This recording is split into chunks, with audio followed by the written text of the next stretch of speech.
Lakas ng ulan dito sa amin, tsaka hangin. Grabe yung hangin. Mga ganitong panahon na kinakatakutan namin ng mga bata pa kami. Kapag kahapon na, tapos ayan, biglang didilim. Lakas ng ulan, tsaka hangin. Takot na takot kami. Maranasan pa namin magtago nun sa loob ng cabinet. Dahil sobrang takot namin kapag nalilipot na kami. Magkapatid sa bahay. May pagkakataon pa nga noon na natumba yung malaking puno ng milina sa malapit sa bahay namin. Buti na lang, hindi tumama sa may bubong ng bahay namin. Yung bahay pa namin is, ano lang, kubo-kubo lang, tsaka yero ang bubong.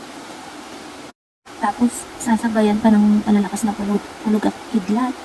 Kaya, yun, pumupunta kami sa loob ng cabinet.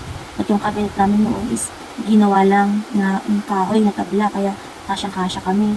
Kaya doon kami nagkukulong kapag kami lang magkapatid ang naiiwan sa bahay. Kaya ngayon, kahit na maedad na kami, tuwing ganito yung mga ganitong pagkakataon, naaalala namin noon, hindi namin makalimutan.